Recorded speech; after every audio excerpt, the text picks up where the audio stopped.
Waalaikumsalam. Nama saya Taufik ya. Iya. Tempat tinggal sekarang alamat di Hagu Tengah Losmawe, Bu. Oh iya, baik. Tugasnya di mana, Bapak?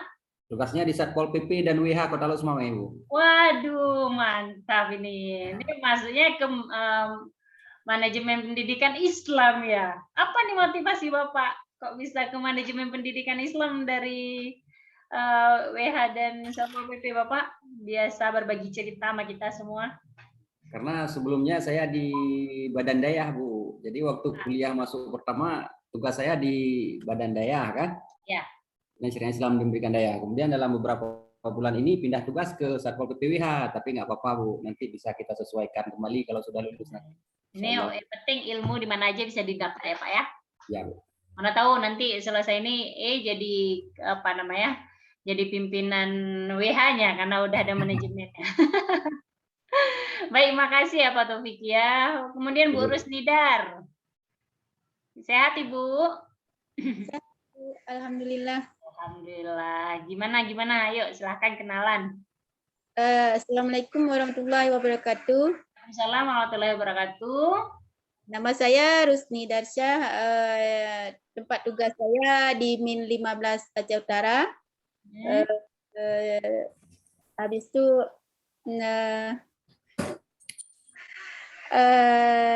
lulusan S1 PAI. Ya, PAI Yayan Losmawe, Bu? Bukan, PAI di Matang. Oh, iya. Di Payanipah dulu. Oh, benar. Berarti seorang udah lama dinasnya, Bu ya? Udah. Baik. Bu Usti Julita, silahkan. Assalamualaikum warahmatullahi wabarakatuh. Waalaikumsalam warahmatullahi wabarakatuh. Nama saya Usti Julita. Saya bertugas di Perkesdam Iskandar Muda dan saya tinggal di Hagu Selatan.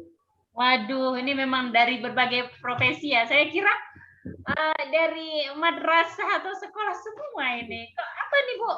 Bu Usti bagi cerita dong sama saya. Kenapa Ibu ke manajemen pendidikan Islam? Gimana? Pada awalnya kemarin itu kan lagi COVID. Jadi kepingin ambil lanjut pendidikan S2. Kalau yang selinear sama saya cuman ada di luar Aceh.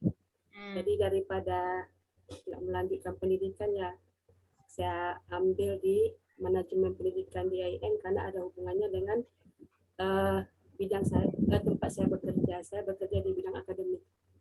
Oh, baik. Semoga bertambah ilmunya ya, Bu ya. Biar amin, Ibu. Amin. Baik, semoga tidak menjadi mudarat ya. Kemudian ada Bu Muslina. Silakan Bu Muslina. Ya Bu, Assalamualaikum warahmatullahi wabarakatuh. Perkenalkan, nama saya Muslina. Saya nggak apa-apa, santai aja, santai. Ya, saya mengajar di MSen Syamsul Duha, tinggalnya di Burgo, Ibu. Alumni UIN Araniri, jurusan Mesara. Oh iya, jadi dinasnya tempatnya agak ini ya. Udah lama berarti di MSen itu Bu Muslina? Kurang lebih 3 tahun Ibu ada di situ. Masih baru. Selanjutnya Bu Aiza Fitriana. Tapi nggak nampak Ibu. Assalamualaikum warahmatullahi wabarakatuh. Nama saya Aiza Fitriana. Saya bertugas di SMA Negeri 1 Losmawe, guru biologi. Alumni dari Fakultas MIPA Biologi Universitas Syah Kuala. Alamat di Desa Cut Mamplam, Kandang, Muara II. Terima kasih, Bu. Oke, jadi MIPA Biologi ya, Bu ya? Ya, Bu. Berarti angkatan berapa nih, Bu? 96, Bu.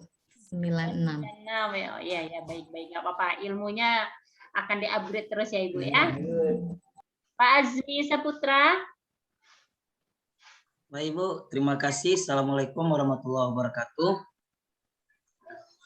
Nama saya Azmi Saputra. Saya bertugas di SMK Negeri 2 Losmawe.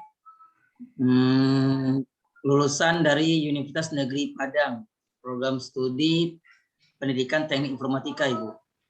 Oke, benar-benar nih dari berbagai macam latar belakang ya, tadi ada dari Satpol PP dan WH, ada dari Akper ya, kalau nggak salah saya Ibu ya. Terus ini dari teknik informatika, Masya Allah. Pokoknya mudah-mudahan berkah lah Bapak Ibu ya. Baik, terima kasih Pak Azmi. Selanjutnya Pak Ferdian, silahkan.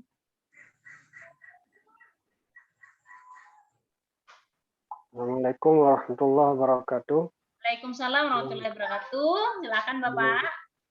Nama saya Ferdian Andria, alamat di Bungkah, Muara Batu. Saya lulusan dari IAI Al-Aziziyah Samalang.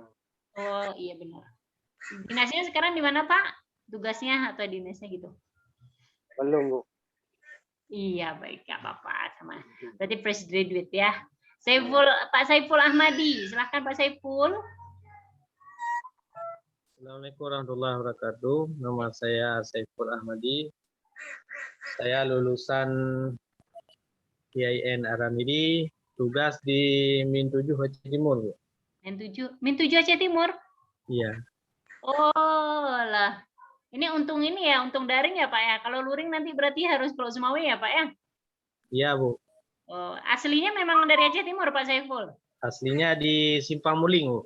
Oh, tugasnya ke Aceh Timur. Tapi nggak jauh lah ya kadang ya. Dekat-dekat batas ya Pak ya, mungkin ya. Nggak tahu lah saya. Baik, Ibu Marlia yang lagi di teras rumah, silahkan. Assalamualaikum warahmatullahi wabarakatuh. Warahmatullahi wabarakatuh. Nama saya Marlia, Bu. Saya tinggal di Senudun. Intensi saya di MTS swasta di Senudun juga, Bu. Oh iya. Apa motivasi Ibu, Bu? Ambil S2, Bu? Untuk membimbing lebih lanjut mengetahui ilmu yang ada di magister, Bu, untuk melanjutkan di MTS nanti. Oh, ya, supaya bisa menjadi penerus ya, Bu. MTS ya, Ibu ya. Bu Sapriani, silahkan. Assalamualaikum warahmatullahi wabarakatuh. Waalaikumsalam warahmatullahi wabarakatuh. Nama saya Safriani, tempat tugas SD 1 Murah Mulia, Bu. SD 1 Murah Mulia, oke. Jadi asalnya dari mana, Bu? Dari Murah Mulia, Bu. Oh, di situ juga dekat-dekat Ibu ya. Iya, Bu. Baik. Pak Safwan ini yang belum nampak kameranya, ini satu lagi nih Pak Safwan. Halo? Ada Pak Safwan?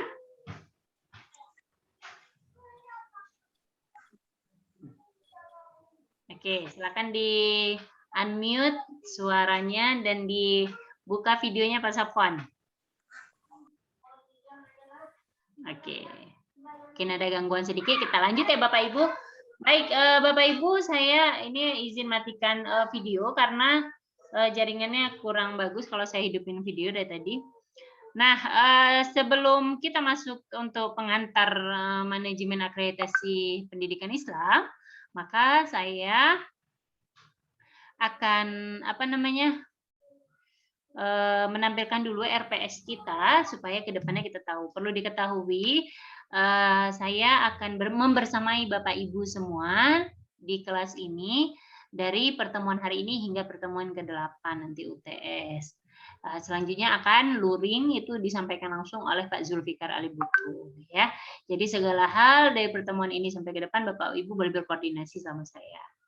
Baik, ini saya akan menyampaikan dulu RPS kita sebagai kontrak perkuliahan kita hari ini agar tidak ada nanti simpang siur ke depannya, tidak ada lagi tanya Bu kenapa begini kenapa begitu ya Bapak Ibu ya. Sebentar. Saya coba share screen. Baik, ini dia. Nah, ini adalah matriks pembelajaran kita semester ini. Yang minggu pertama ini, yaitu pengantar akreditasi sekolah atau madrasah yang akan saya sampaikan sebentar lagi. Kemudian minggu kedua, yaitu dasar yuridis akreditasi sekolah atau madrasah. Kemudian pada minggu ketiga ini persiapan akreditasi sekolah atau madrasah. Ini yang akan kita bahas. Dan pada pertemuan keempat kita akan melaksanakan kuis Bapak Ibu.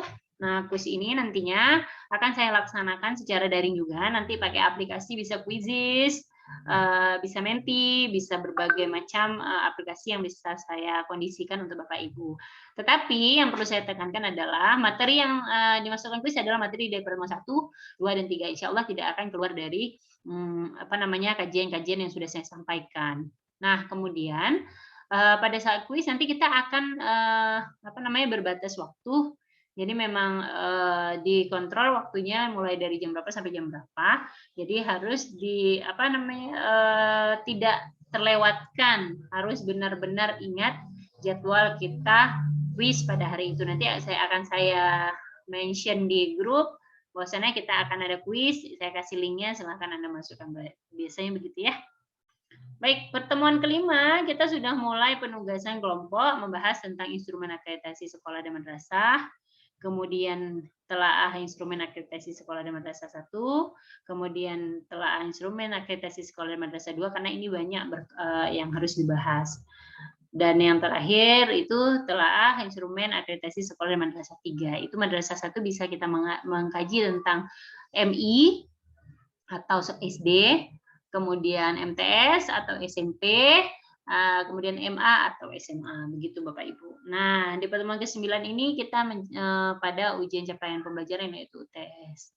Nanti Bapak Ibu sama saya akan melaksanakan ujiannya, apakah daring dengan via Quizizz atau Netlink atau enggak, itu nanti kita lihat. Baik. Kita lanjutkan ya Bapak Ibu. Oh, ini ada yang baru nih Bu Marfaidah ya, baru masuk ya Bu Marfaidah. Silakan Bu Marfaidah, kenalan dulu. Iya, Bu. Kenalan dulu Ibu. Iya, Bu. Tadi udah masuk, Bu. Terus lampunya sedang mati, Bu. Oh, alah, Bu, saya tinggal di Kuruku, Bu. Ah, iya, dinasnya di mana Bu Marfaidah? Iya, ngajar di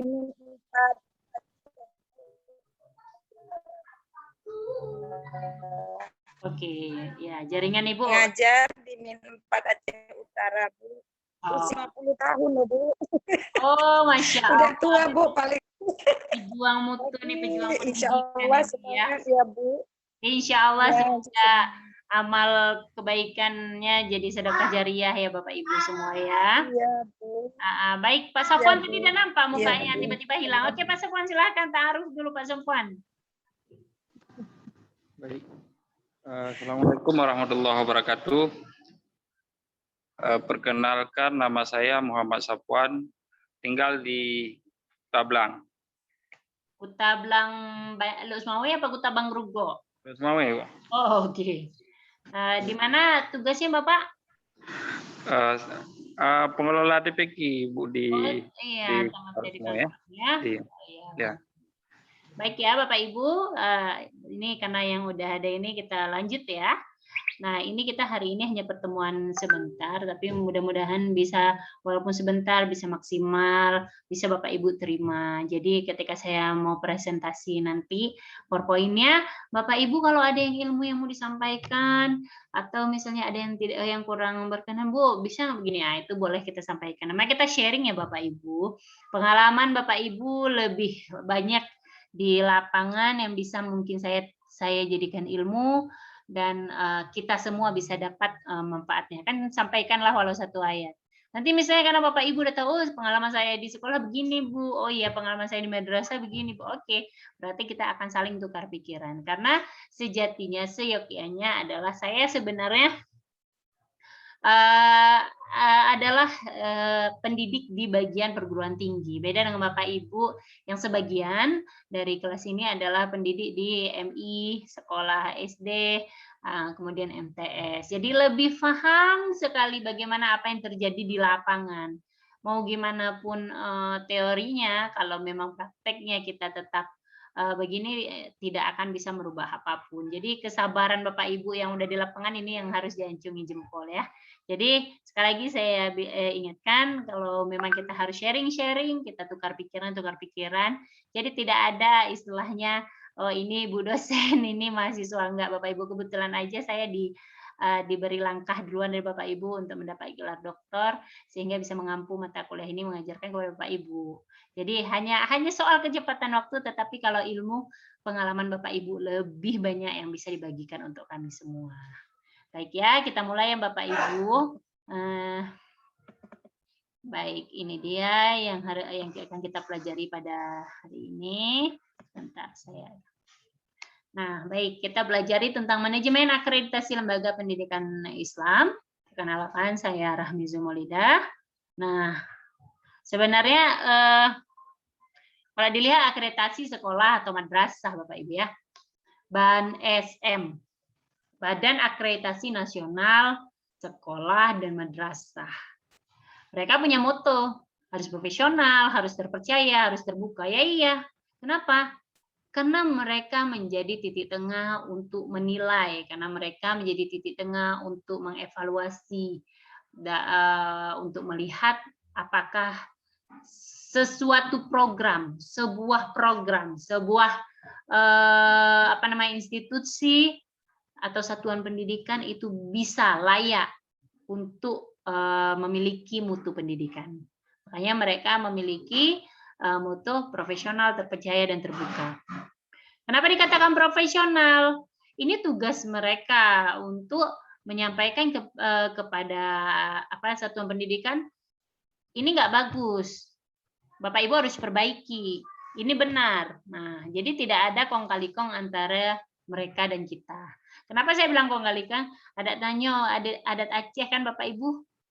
Nanti pemulia jamenya betul-betul kali kok lagi akreditasi, datang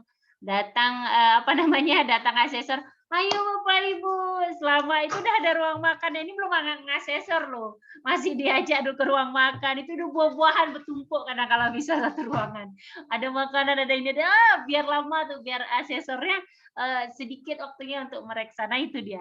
Nah, terkadang hal itu nggak bisa kita, sangat manusiawi dan nggak bisa kita hindari. Nah, disinilah perlunya keprofesionalan seorang asesor. Nah, mereka harus jadi orang yang terpercaya. Mereka harus memiliki norma-norma untuk menutup segala kekurangan pada tempat asesinya. Contohnya misalnya apa? Dia misalnya memeriksa di sekolah atau MA berapa gitu. Nah, ternyata ada kekurangan, ada aib. Hanya bisa mereka sampaikan di forum asesor dan tidak boleh di madrasah lain. Iya, saya ngasesi ke sana itu begini, sekolahnya begini, bla bla bla. Itu nggak boleh. Itu mereka punya tata keramanya, punya kode etik sebagai asesor. Nah, kemudian terbuka. Jadi benar-benar tidak ada yang perlu ditutupi. Kalau memang ini berhak mendapatkan nilai skor 4, maka skornya 4. Kalau memang 0, nah itulah dia. Baik, Bapak Ibu. Apa sih akreditasi itu, Bapak Ibu? Ada yang mau kasih pendapat nggak? Ngapain kita capek-capek akreditasi? Akreditasi itu pengakuan dari lembaga lain terhadap lembaga kita, Bu. Pengakuan dari lembaga lain. Oke, terus ada lagi nggak Bapak Ibu yang lain? Pak Taufikia udah. Ayo, siapa? Apa sih? Gimana? Penilaian terhadap suatu lembaga dengan menggunakan kriteria tertentu yang telah ditetapkan. Iya, penilaian, pengakuan. Nah, itu kan untuk kualitas. Iya, benar. Jadi ada penilaian untuk kualitas, ada pengakuan tentang kualitas. Penilaian untuk, saya ulangi, penilaian untuk sebuah kualitas dan pengakuan untuk kualitas. Nah, itu saling terkait dan berhubungan. Nah, kita lihat apa definisinya. Akreditasi adalah kegiatan penilaian kelayakan program dan atau satuan pendidikan berdasarkan kriteria yang telah ditetapkan sebagaimana dinyatakan pada Undang-Undang Nomor 20 Tahun 2003 tentang Sistem Pendidikan Nasional Pasal 1 Ayat 22. Jadi jelas sekali akreditasi tanpa adanya undang-undang itu tidak berjalan. Tidak ada aturan namanya. Jadi kita ada pedomannya. Kemudian apa itu akreditasi sekolah dan madrasah? Penilaian secara komprehensif terhadap layak nggak satuan pendidikan itu atau layak nggak program pendidikan itu. Karena program pendidikan jika berhasil maka satuan pendidikannya juga berhasil. Jadi ada program pendidikan di suatu madrasah atau sekolah, kalau dia berhasil akan membawa nama untuk satuan pendidikan di sekolah tersebut. Jadi sebagai bentuk pengakuan. Nah, ini kan kayak jawaban Pak Taufik ya. Jadi sebagai bentuk pengakuan juga, layak dia apa enggak? Nah, gitu. Nah, apa aja kegiatan akreditasi yang diharapkan? Menjadi pendorong dan dapat menciptakan suasana kondusif bagi perkembangan pendidikan dan memberikan arahan untuk melakukan penjaminan mutu sekolah atau madrasah yang berkelanjutan, serta terus berusaha mencapai mutu yang diharapkan. Nah, selanjutnya, ini, pedoman akreditasi itu apa aja? Jadi, kita lihat. Yang pertama adalah acuannya Ban SM dan Ban SM Provinsi dalam pelaksanaan akreditasi sekolah atau madrasah. Yang kedua, acuannya apa? Sekolah atau madrasah harus menyiapkan diri memenuhi ketentuan pelaksanaan akreditasi. Iya. Nggak mungkin misalnya sekolah A mau diakreditasi, yang sibuk sekolah B. Jadi benar-benar siapa yang akan menjadi nominasi untuk perlakuan untuk yang akan diakreditasi, prioritas bahasanya. Prioritas untuk yang akan diakreditasi, maka harus menyiapkan diri untuk pelaksanaan akreditasi tersebut. Bukan pelaksanaan hari H, tapi persiapan isi-isi untuk hari H itu. Nah, kemudian acuan dalam mengevaluasi. Nah, tadi kan saya bilang penilaian, kata Bu Usti Julita. Itu penilaian. Jadi mengevaluasi itu penilaian, mengevaluasi program sekolah atau madrasah untuk meningkatkan kualitas pendidikan di masa depan. Jadi kita perlu dinilai supaya kita sadar diri, supaya kita tahu, karena yang hanya bisa menilai sesuatu, baik diri kita sendiri, yang bisa menilai sebuah program itu baik, sebuah institusi itu baik, itu bukan diri kita sendiri, bukan institusi itu sendiri, tapi harus ada pihak ketiga yang mampu menilai. Contohnya aja dalam kehidupan sehari-hari, Bapak Ibu.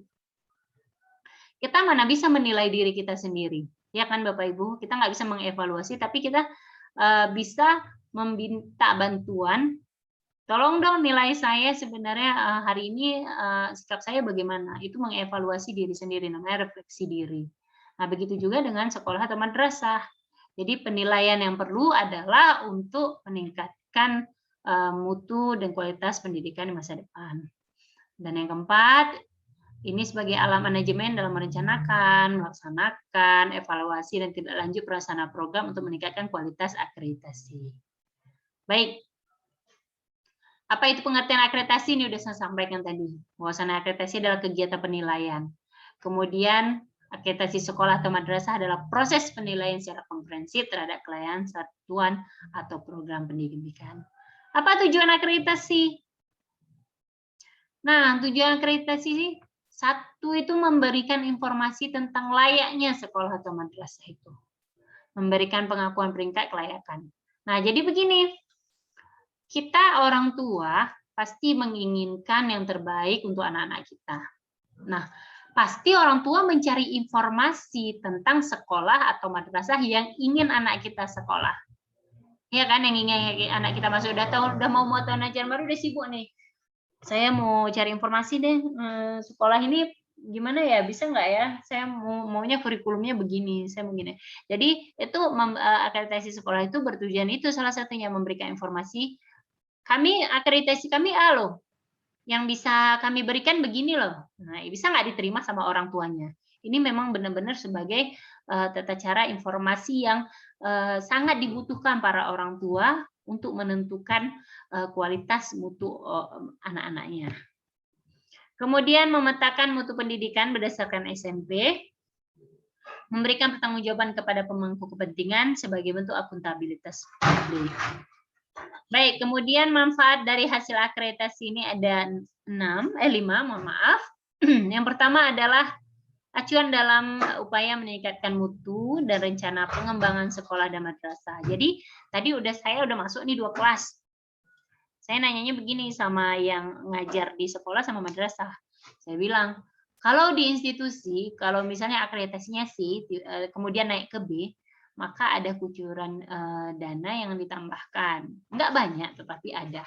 Begitu juga nanti dari B naik ke A. Gitu. Nah, tadi kita ada komunikasi nih di madrasah. sama sekolah.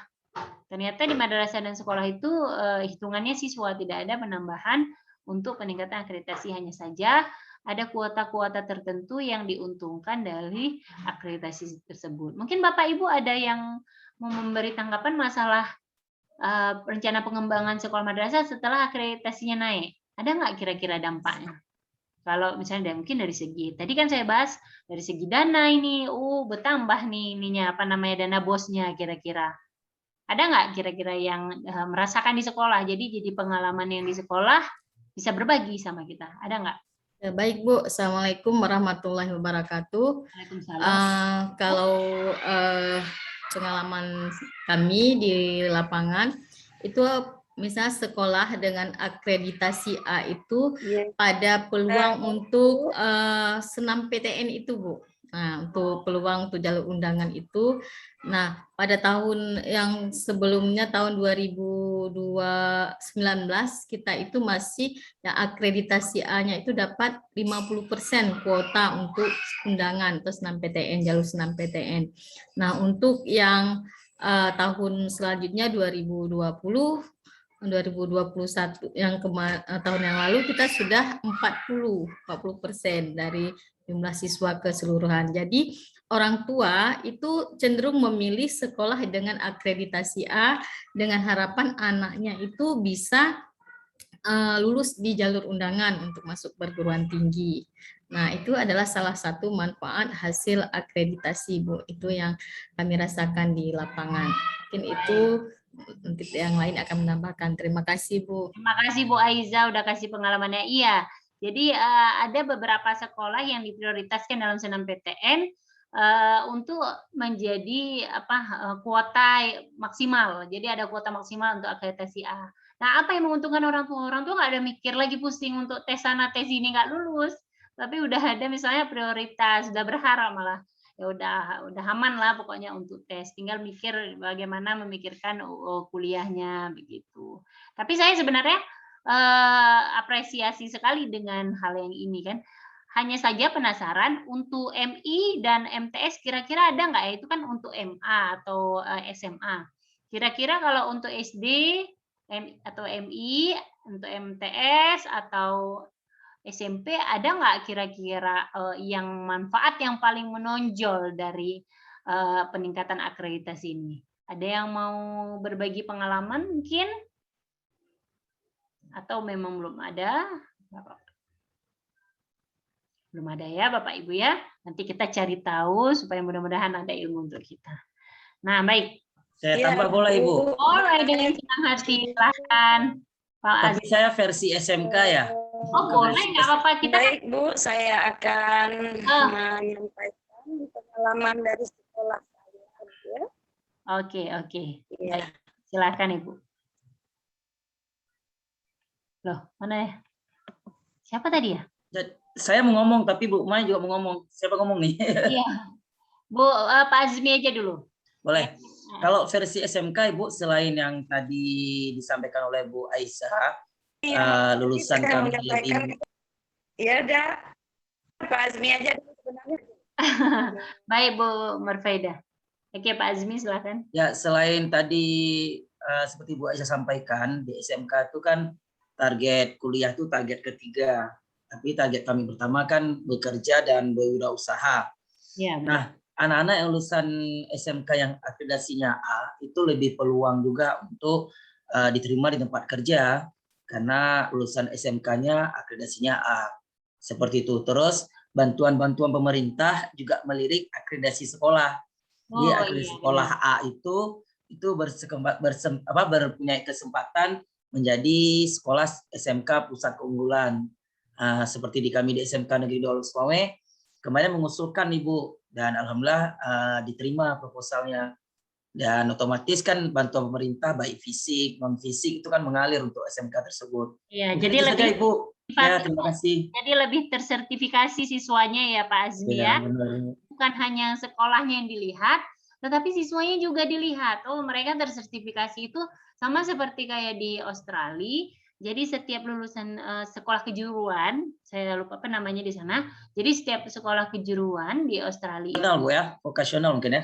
Iya, vokasional kalau nggak salah saya. Mereka mendapatkan memang sertifikat untuk ke lapangan kerja memang. Jadi memang udah disertifikasi sekolahnya, anaknya juga tersertifikasi dengan baik. Jadi waktu masuk ke dalam sebuah perusahaan, orang perusahaan nggak lagi neko-neko, emang kamu pengalaman kerja kamu di mana? Udah pede duluan mereka dengan saya udah punya akreditasi ini loh. Saya udah punya sertifikasi ini. Baik, terima kasih Bapak Ibu yang udah memberikan masukannya. Baik, kita lanjut. Nah, apa sih sebenarnya manfaat untuk sekolah atau madrasah? Yang tadi kita bahas juga salah satunya. Nah, tapi yang di sini lebih ke fokus pada kepemimpinannya, regulasi kepemimpinannya. Artinya apa? Ketika sebuah sebuah institusi atau sebuah satuan pendidikan itu memiliki akreditasi yang meningkat dari yang sebelumnya atau bertahan di akreditasi itu, artinya apa? Bahwa pimpinan dari sekolah atau madrasah tersebut dilihat kinerjanya dengan baik. Ya kan Bapak Ibu kan? Artinya apa?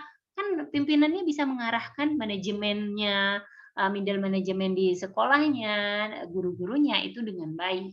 Nah, dan berimbas apa? Berarti kinerja warga sekolah dan madrasahnya juga dikatakan meningkat dengan baik. Itu manfaat dari sekolah. Nah, hal ini berakibat apa? Sekolah madrasah itu akan bisa memasukkan atau menyusun program dengan anggaran pendapatan yang seperti Pak tadi katakan. Jadi lebih meningkat ya. Nah, apa manfaat bagi guru? Manfaat bagi guru apa? Jadi kalau misalnya kan gini, akreditasinya udah bagus, siswanya rame, kemudian fasilitasnya ada, sarana prasarana juga ada, kan semuanya senang. Artinya guru pun secara secara mentalnya guru juga bahagia bekerja situ dengan sarana yang bagus, yang prasarana yang bagus. Jadi insya Allah ngajarnya juga bagus. Hal ini berimbas pada efek pendidikan dan mutu yang bagus yang disampaikan kepada anak peserta didik kita. Nah, itu manfaat bagi guru. Bagi masyarakat apa? Yang tadi Bapak Ibu, informasi yang kita dapatkan akurat. Contoh misalnya, yang udah saya sampaikan tadi, kita mencari tahu nih, apa sebenarnya keputusan yang terbaik untuk memilih sekolah untuk peserta didik kita terkait dengan pendidikan, tapi sesuai dengan kebutuhan dan kemampuan. Kenapa harus ada kata sesuai kebutuhan dan kemampuan? Karena tidak bisa kita pungkir di bisnis pendidikan saat ini memang merajalela Bapak Ibu, dan saya juga merasakannya bagaimana sebuah kebutuhan dengan harus ada kemampuan itu memang tidak bertolak belakang, tapi segaris lurus, memang harus kuat.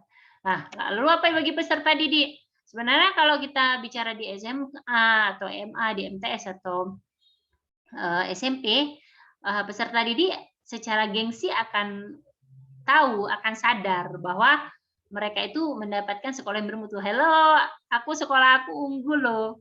Halo, aku sekolahnya kalau kita misalnya SMA berapa sih di Losmawe misalnya, terus pokoknya yang terfavorit misalnya gitu, atau SMK berapa gitu kan, terfavorit. Jadi dia merasa bangga. Tapi kalau anak MI atau SD, ya mana tahu dia. Pokoknya kata orang tuanya, kamu besok sekolah di sini, udah ibu daftar sekolah yang baik nak ya, gitu. Tapi seiring berjalannya waktu dia sadar, oh iya, ini pilihan mama aku nih. Jadi aku harus sekolahnya yang bagus. Oh iya, ternyata kenapa mama aku suruh sekolah di sini, rupanya supaya aku jadi ini. Kan banyak pilihan-pilihan tersebut. Nah, apa bagi pemerintah? Sebenarnya nih pemerintah dengan melihat akreditasi di setiap sekolah, misalnya kalau ada yang pemetaannya di sebuah daerah itu kebanyakan sih, berarti kan mereka akan dapat memberikan sebuah kebijakan untuk meningkatkan mutu di daerah tersebut. Kenapa sih ternyata sarana prasarana kurang, datanglah bantuan pendidikan untuk daerah-daerah tersebut. Baik Bapak Ibu, materinya sudah habis untuk pengantar ini, nggak mau lama-lama saya karena ada sore, saya lihat Bapak Ibu juga lemas daripada saya asih ceramah-ceramah terus ya Bapak Ibu ya. Jadwalnya sore banget ini, jadi saya juga bingung ini. Sebenarnya tadi saya mau gabungin di jam 8, tetapi kelas lain, Bapak Ibu juga ada masuk kuliah ya kan? Ya Bu, ada jadwal juga dari pagi. Jadi makanya saya gabung nggak bisa, kasihan saya sama Bapak Ibu semua, nanti kelelahan. Untungnya daring. Ada yang mau ditanyakan Bapak Ibu atau yang didiskusikan, silahkan. Tapi sepertinya perkenalan belum Bu tadi. Kami sudah perkenalkan semua. Tadi saya udah. Belum. Aduh, baik. Ini kamera saya nggak bagus ya Bapak Ibu ya. Udah saya ini coba nggak apa-apa. Baik, saya perkenalkan, nama saya Rahmi Zumolida. Saya dosen di IAIN Lusmawe. Saya baru Bapak, masih anak-anak ini Bapak. Jadi masih banyak ilmunya yang harus belajar sama Bapak Ibu semua. Saya dipercayakan oleh Rektor IAIN Lusmawe untuk menjadi sekretaris Lembaga Penjaminan Mutu IAIN Lusmawe. Jadi kalau Bapak ke biro kita di Bukit Rata, boleh main ke ruang LPM, saya di situ, saya sekretaris mutunya. Jadi kalau ada akreditasi di IAIN Lusmawe itu saya yang tukang repetin mereka. Saya yang harus paksa mereka untuk menyiapkan data-data yang akan divisitasi nantinya. Dan asal saya dari Takengon Bapak Ibu, cuman saya dinasnya di IAIN Lusmawe. Begitu. Ada yang mau didiskusikan lagi Bapak Ibu? Karena sudah sore sepertinya tidak ada ya. Sebenarnya banyak yang mau kita diskusikan Bu, cuman waktunya ini kayaknya udah mau azan maghrib. Karena di sini banyak tokoh-tokoh akreditasi yang sudah aktif di sini. Ada Ibu Aiza yang kemarin aktif di akreditasi IAIN, Pak Azmi, ini pakar-pakar akreditasi semua kayaknya ini Bu. Oh, Masya Allah. Itulah makanya saya bilang kita di sini forum Bapak Ibu, kita akan diskusi sama-sama, kurang lebihnya sama-sama. Jadi apa ilmu yang ada sama Bapak Ibu silakan disampaikan kepada kami di sini. Jadi kita saling berbagi cerita. Kan sampaikanlah walaupun satu ayat ya kan Bapak Ibu kan? Baik, karena Bapak Ibunya ini nanti kita minggu depan kita masuk lagi, cuman kalau bisa minggu depan kita jam 4 biar enak, jangan lelah kali ya Pak ya. Tadi saya karena hari pertemuan pertama Bapak Ibu kan masih pengenalan dulu. Kalau memang bisa gabung saya merasa senang itu bisa digabung karena Zoom kan, bukan gabung kelas ini tapi gabung Zoom gitu ya. Tapi kondisinya Bapak Ibu memang nggak bisa digabungin. Baik, untuk mengakhiri perkuliahan ini